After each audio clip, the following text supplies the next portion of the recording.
Então vamos lá? Bom, eu vou sair do Brasil com a minha família? Essa é uma pergunta que vocês têm me feito muito e eu vou deixar a minha decisão. Tive pensando sobre isso, inclusive estava conversando sobre isso imediatamente aqui. E eu acho que esse é um tema muito legal porque muitas pessoas, principalmente aí da classe média em diante, já estão pensando em deixar o Brasil há alguns anos, né? Esse assunto volta toda vez que o governo toma alguma decisão meio equivocada ou toda vez que a gente se irrita. O momento mais atual tem a ver com o imposto sobre dividendos e com a confusão no déficit público do Brasil. Algumas pessoas acham que a situação pode piorar bastante. Como eu gosto de normalmente fazer as coisas baseado mais num pensamento lógico e montar isso aqui de forma que a gente consiga discutir sobre o tema, lembrando que não tem verdade absoluta em relação a esse assunto, eu gostaria de separar isso aqui em 4 argumentos para sair do Brasil de vez e 4 argumentos que talvez te dê um horizonte do porquê que ficar aqui nos próximos anos. Acho que o primeiro lugar que é mais discutido no Brasil e está sendo cada vez mais discutido agora na cidade de São Paulo, antes era mais no Rio de Janeiro, é quesito segurança, né? Ou a falta de segurança. É surreal que nas duas maiores capitais do Brasil hoje a gente precise escolher muito bem por onde você pode andar, porque tem alguns lugares que não são controlados pelo governo, mas sim por ou milícia, ou traficantes, ou grupos organizados ali. E eu tenho conversado com alguns amigos, dessa vez agora eu fiz uma viagem com uns 40 amigos aí pra fora, a gente estava na Croácia trocando uma ideia, e vários deles estão pensando em sair do Brasil porque essa violência que era muito associada ao Rio de Janeiro, com assaltos à mão armada, com gente quebrando vidro de carro, com roubo de relógio e essas coisas todas, ela chegou também em São Paulo e não tem mais lugar seguro em São Paulo. Então, mesmo dentro do Itaim ou da Faria Lima, onde eram redutos ali que realmente essa violência não chegava, agora começou a ter roubo de relógio, começou a ter alguns assaltos ali e algumas pessoas estão cogitando, poxa, entre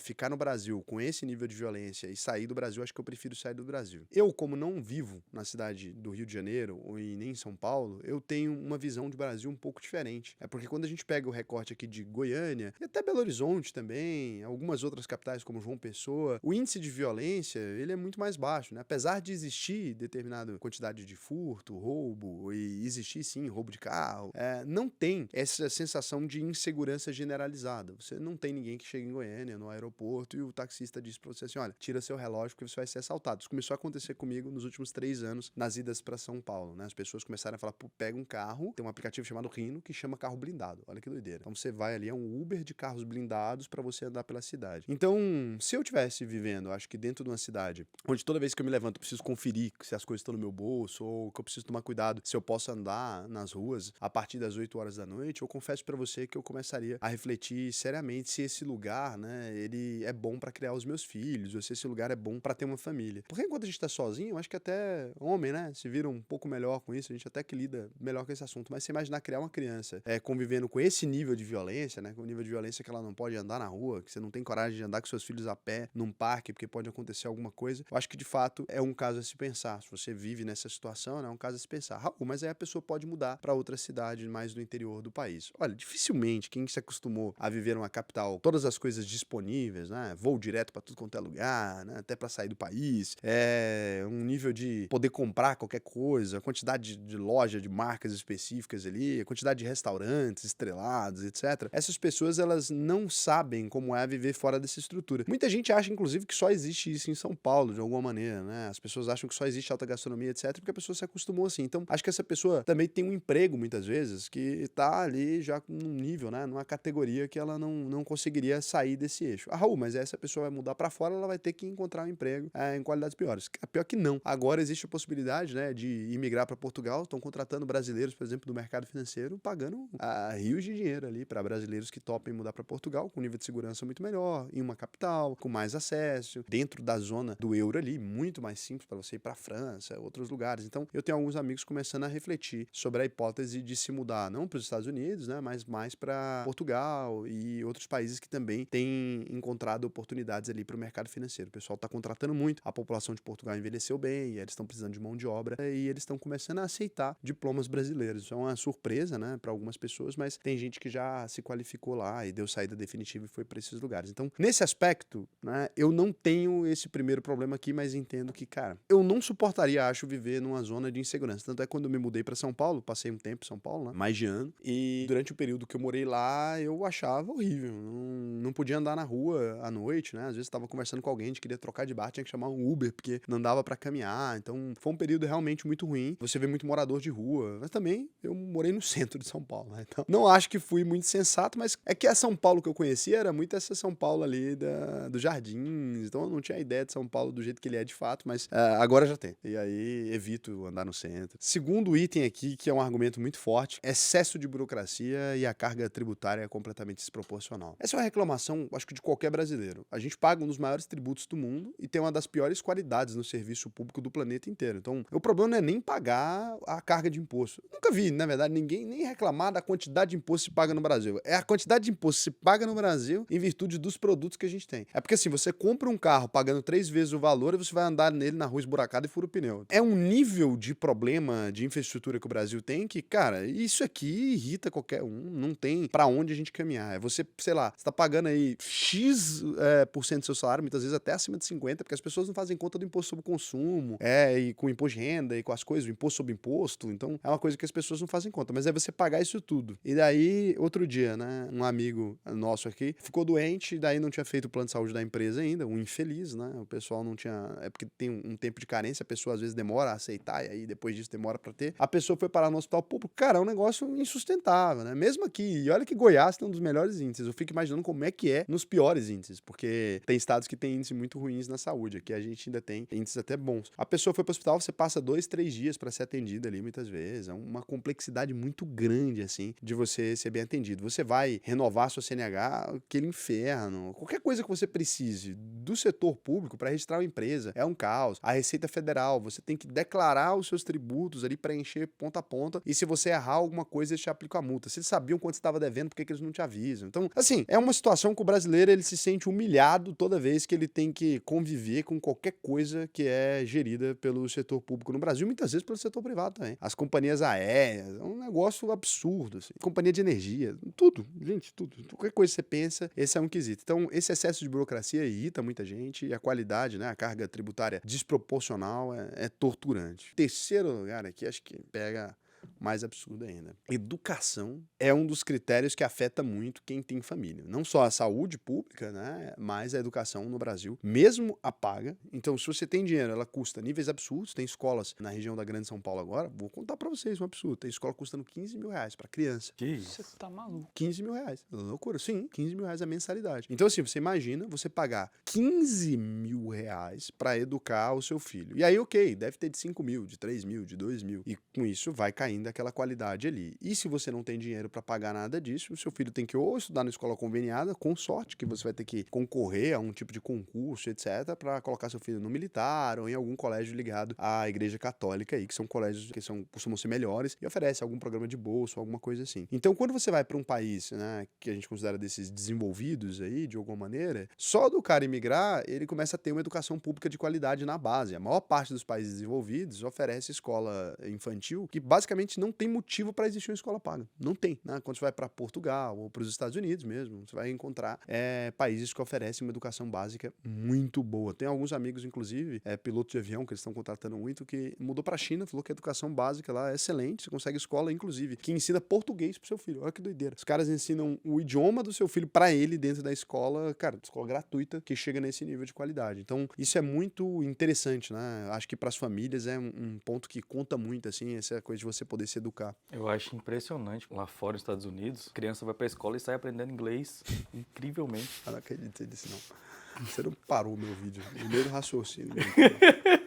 Isso aqui, mas de verdade, acho que é um tema sensível para qualquer família, né? A educação no Brasil, ela é fraca, e mesmo a educação paga, muitas vezes, ela não chega no nível. É claro, se tiver 15 mil para pagar, vai chegar, mas quem tem 15 mil para dar na mensalidade de uma criança? Né? Nem 0,0001% da população, porque mesmo os ricos acham isso caro, porque é muito absurdo. Então, esse nível de qualidade, né, ver a volta dos seus impostos, acaba sendo um tema meio recorrente, né? O que irrita o brasileiro, na verdade, que é pagar muito imposto e não ver nenhum retorno em absolutamente nenhuma área. Afora os bombeiros. Acho que os bombeiros, né, tá funcionando. O SUS, ele funciona para vacina, o SUS funciona para Tratamentos graves. para tratamentos graves, tipo câncer, etc. Vou falar sinceramente para vocês agora. Quando você sai do país e você vê como é que isso é nos Estados Unidos, por exemplo, na Europa não, porque a Europa cobre também. Mas nos Estados Unidos, você imagina, você tem que pagar seu próprio tratamento de câncer, às vezes custa tipo 1 milhão. E aí a família juntou dinheiro a vida inteira, ela se endivida, tem que vender a casa para pagar o filme de câncer. Tem até na série, né, que ninguém percebe, mas no Breaking Bad é uma história sobre isso. É sobre um professor de educação básica que ele tem câncer, e daí ele tem que que virar traficante para pagar o tratamento dele de câncer. Imagina que inconcebível, né? Isso é uma ideia inconcebível no país mais rico do mundo, mas acontece. Então, quando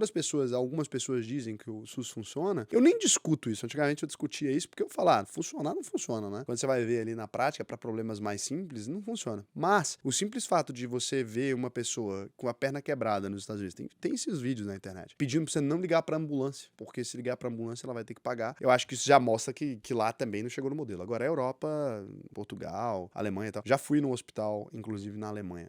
Em algum momento eu tive um problema na garganta numa viagem pra Alemanha. Cara, foi uma doideira isso aí. Eu fumei a noite inteira e no outro dia eu percebi que eu tava com... Antes eu tava com inflamação na garganta, não tinha percebido. Tava umas placas assim gigantes. Daí eu fui no hospital na Alemanha e me atenderam. Eu nem tive que pagar nada. Não sei como é que foi feito isso. Eu não tive que pagar nada, não. Fui só no hospital, entrei no primeiro hospital que eu vi, eu acho que era público, porque não me cobraram nada. Ou tô devendo, talvez, o hospital até hoje. Quarto argumento aqui, pra sair do Brasil também, a moeda fraca, isso é foda. E a instabilidade política crônica. Acho que esse é outro problema muito absurdo. Toda vez que tem um problema político no Brasil, em que os políticos fazem alguma besteira, o que basicamente sempre, a gente tem o real reagindo de maneira muito forte. E daí você tá construindo seu patrimônio aqui com determinada tranquilidade, tá tocando um comércio, tá tocando uma lojinha, alguma coisa, seus números estão indo bem, você escolheu a equipe certa, você trabalhou direitinho, deu uma estabilidade na moeda, as pessoas começam a ficar sem grana, você vira um problema sistêmico, a gente entra numa crise que congela basicamente o nosso mercado inteiro, igual tá acontecendo por agora, né? E é um monte de empresas quebrando sem ter cometido nenhum erro, simplesmente porque a nossa moeda ficou fraca. E aí você vai olhar ainda seu patrimônio, você, anos atrás, você tinha 2, 3 milhões ali, convertendo para dólar dava alguma coisa em torno de 1 milhão, você vai olhar agora, os seus 2, 3 milhões dá 700 mil.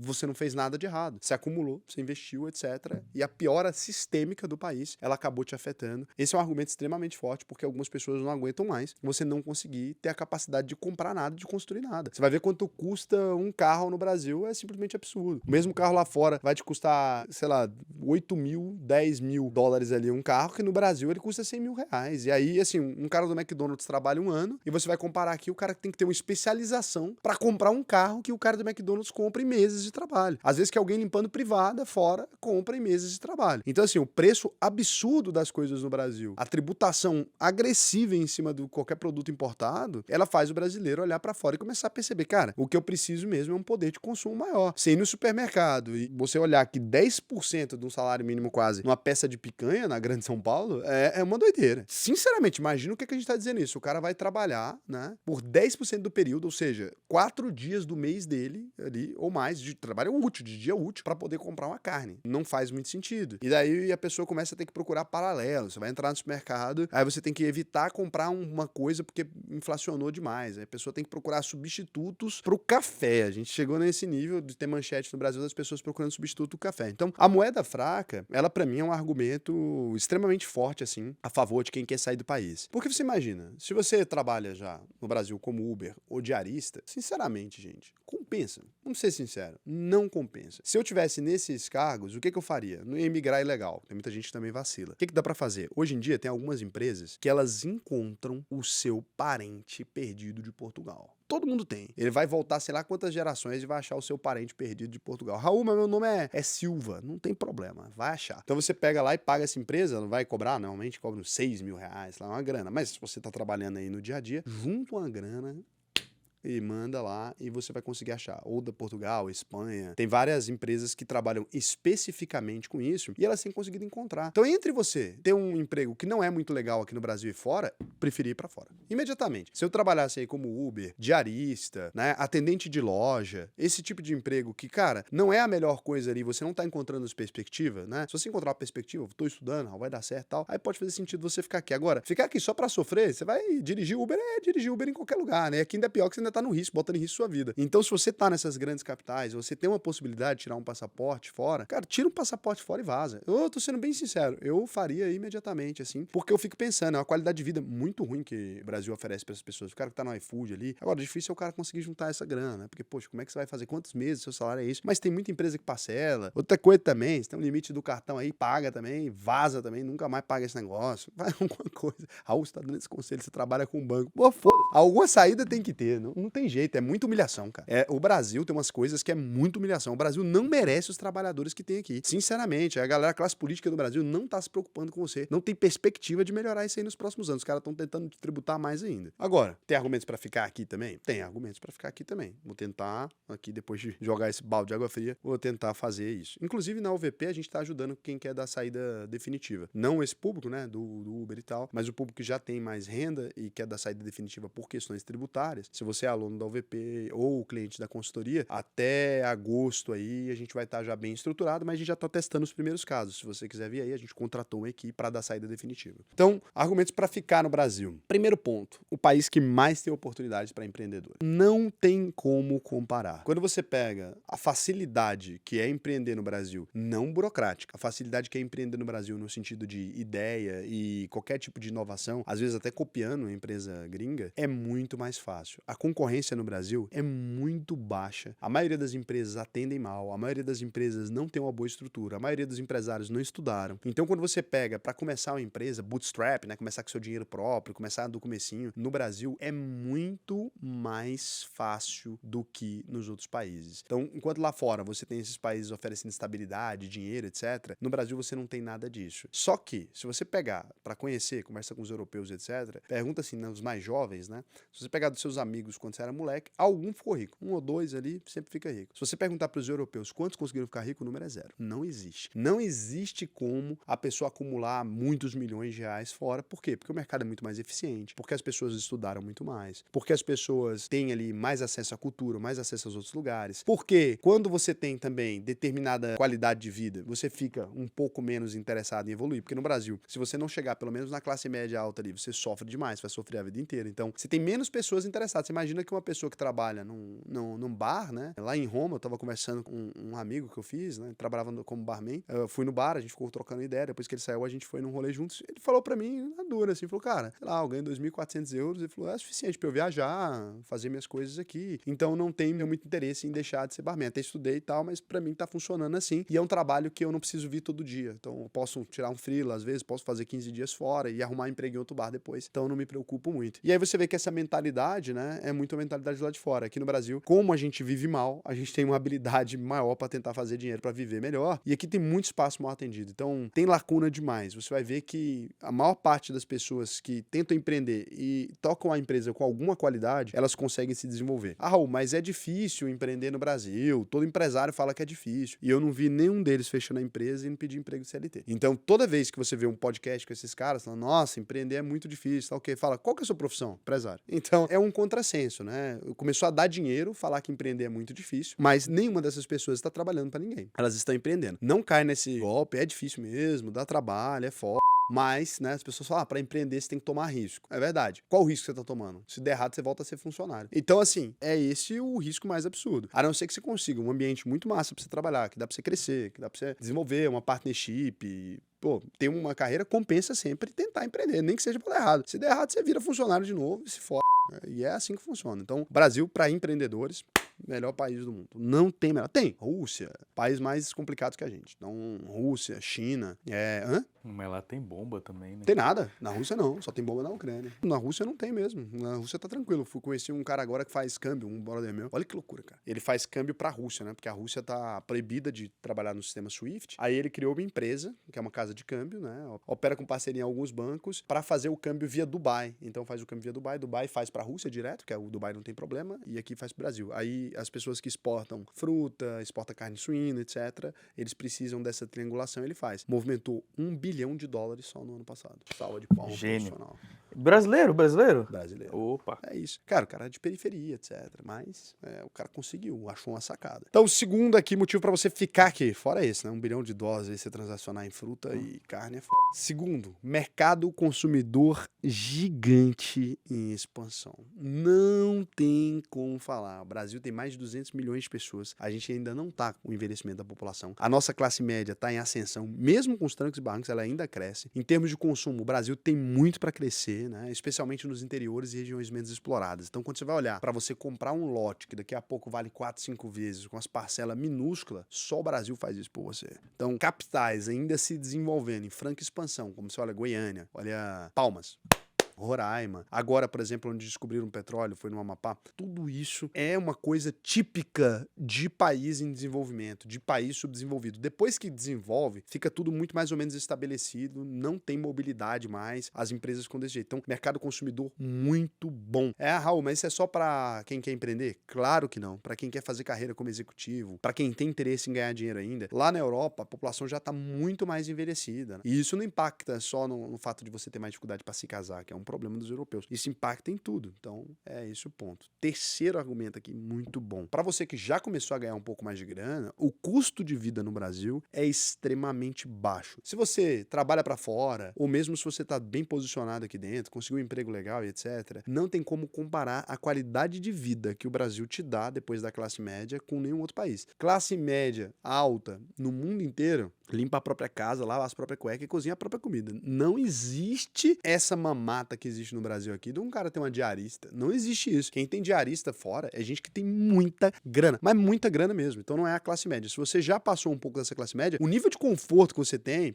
de ir num posto de gasolina ter um frentista, isso não existe, tá? Você tem um frentista, a quantidade de garçom pro restaurante, doidura por ter 200 pessoas te atendendo, etc. A quantidade de pessoas que te atendem no Brasil, ela não existe em nenhum outro lugar do mundo. Especialmente se você comparar com os Estados Unidos, Europa e Japão, a quantidade de espaço que você vai ter na sua casa. Tudo isso. Não adianta. Você vai mudar pra Paris, você vai viver num 22 metros quadrados no meio da cidade ali. Vai mudar pra Roma, mesmo esquema. Não espere que você vai ter outra qualidade de vida. Ah, não, vou morar no interior, não vai ter emprego. É isso. Tem cidades inteiras vendendo casas a 2 euros na Itália. Então, porque não tem quem more nelas mais. Então, lembre-se sempre disso. Você se mudou do Brasil, a sua vida fica muito menos confortável. Quem deu saída definitiva pode comentar aqui. Cara, difícil pra caralho a qualidade de vida em outros lugares, tá? E aí, por último, um argumento mais histórico que eu nunca encontrei ninguém que mudou pra fora que diz o contrário é: sua família tá aqui, raízes, cultura e comunidade. Tem uma coisa que não entra na planilha quando a gente vai conversar aqui. Não adianta nada. Você se muda pros Estados Unidos, você vai dirigir um carro legal, você vai ter um emprego bom, vai trabalhar pra caramba,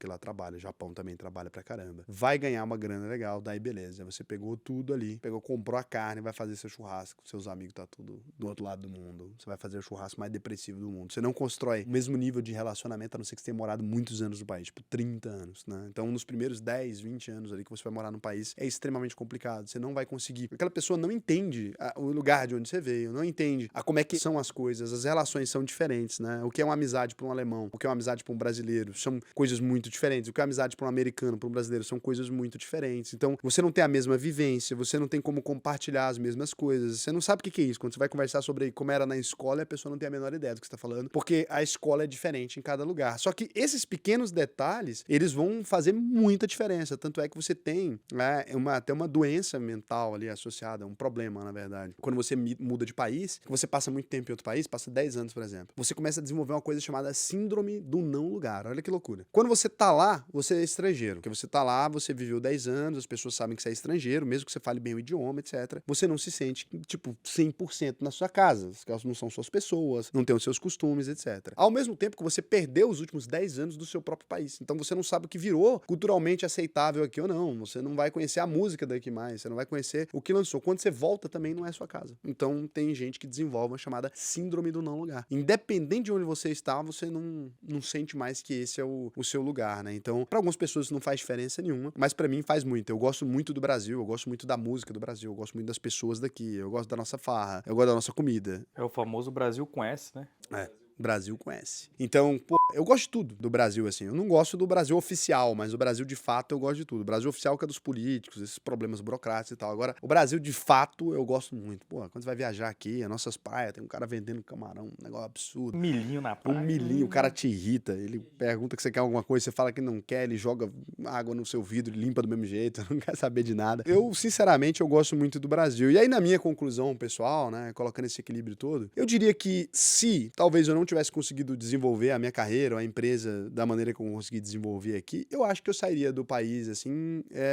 se eu pudesse trabalhar como Uber, etc. Eu pensaria em sair porque você não tem condição de criar seus filhos bem, você não tem condição de dar uma boa saída. Se eu tivesse conseguido chegar num lugar legal, numa boa estabilidade econômica, assim como eu cheguei, no meu caso, eu não tenho motivo para sair do Brasil. Porque todos os incômodos que o Brasil, ele me dá, eles não me incomodam tanto mais. Eu não tenho um problema com segurança, eu não tenho um problema com o consumo, eu não tenho problema com a escola dos meninos, que eu vou conseguir pagar, não vou ter problema com a saúde, que também eu acabo indo na saúde privada. Então, os problemas que o Brasil tem mais profundamente, eu acabei conseguindo resolver. Então, pra mim, eu vejo alguns amigos que saíram e tal, porque se irritam muito com a política e tal, mas, sinceramente, eu vejo tudo isso muito mais como uma oportunidade.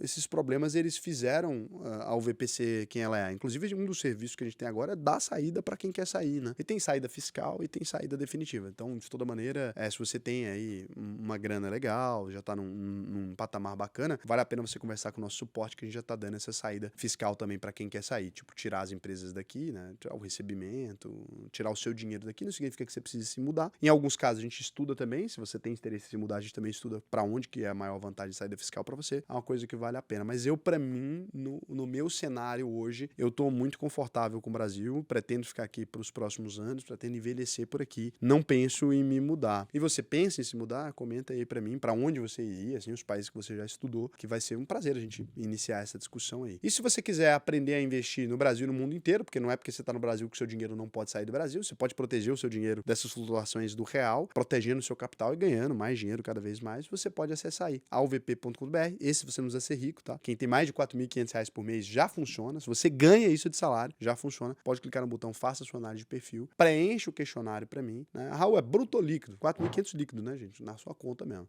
Então preenche o questionário pra mim, que vai ser um prazer pra mim te ensinar a investir, né? No Brasil, no mundo inteiro, em Portugal, em tudo quanto é lugar. Se você precisar de saída definitiva, todas essas coisas e serviços todos, a UVP oferece. A gente tem também o sistema de consultoria para os clientes maiores. Então, tudo a partir desse formulário aqui, a gente dá uma solução para a sua vida financeira. Independente se o problema é dinheiro, a gente resolve. É dólar, é euro, sei lá o que, a gente resolve aqui, te ajuda a resolver isso da melhor maneira possível. Pode preencher o questionário para quem vive no Brasil e fora, que é muito bacana. Lembrando que a UVP tem um compromisso que ninguém mais tem, né? Se você entrou na UVP, fez todas as aulas, assistiu todas, que é comigo mesmo, eu mesmo dou as aulas, emitiu seu certificado, não aprendeu a investir, né? Fala, Raul, eu não aprendi. É você mesmo que diz. A gente devolve 100% do seu dinheiro. É o compromisso aí que a gente tem na UVP. A gente é muito sério. Eu sei que é muito complicado, né, confiar em gente de internet hoje em dia.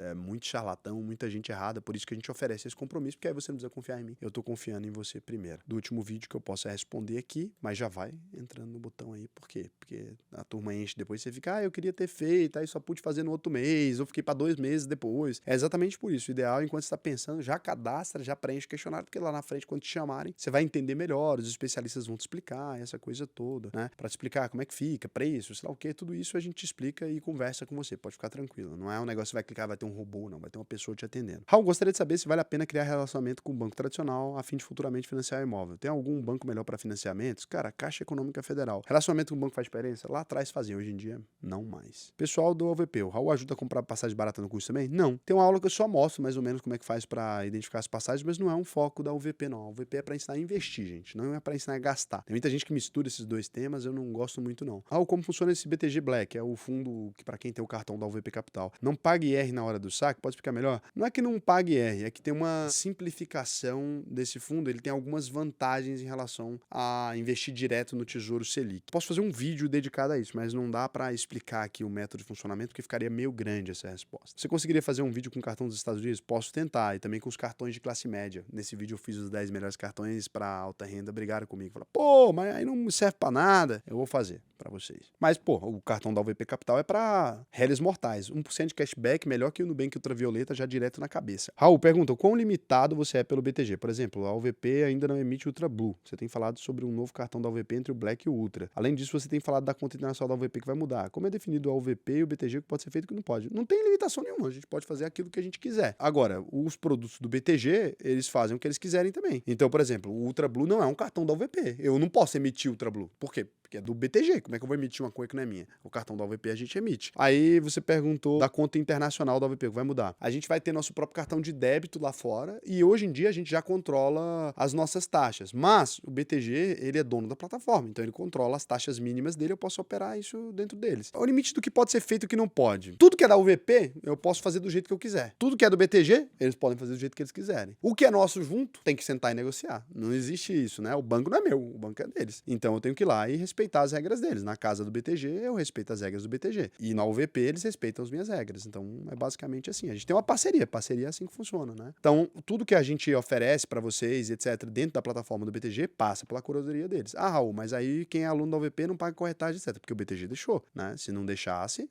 não podia. E em troca disso, tem um monte de outras coisas que a gente tem que negociar. Não é uma coisa que é dada aleatoriamente, entende? Então, tudo é assim que funciona. Tudo é base na negociação, tudo com base naquilo que é bom para os dois lados. Não tem nada que eu possa fazer o que eu quiser num banco que não é meu, gente. Isso aí acho que é ponto pacífico. Mas não tem nenhuma limitação quanto ao que eu posso falar, por exemplo. Posso dizer, por exemplo, que o BTG tem COI e é uma bosta. Tá aí dito. Tem consórcio que é uma bosta também. Pronto, viu? Não tem nenhuma limitação quanto ao que eu posso dizer do BTG. Posso dizer ainda que a visão nova dos investimentos, no começo eu não gostei. Tava achando bem ruim. Posso dizer ainda que se você não ficar esperto, eles te empurram um crédito consignado ali dentro da plataforma deles. Não, o VP a gente fala para não comprar, mas tem gente lá que compra. O que mais que dá pra gente dizer de ruim do BTG? A plataforma é boa. A plataforma é bem boa.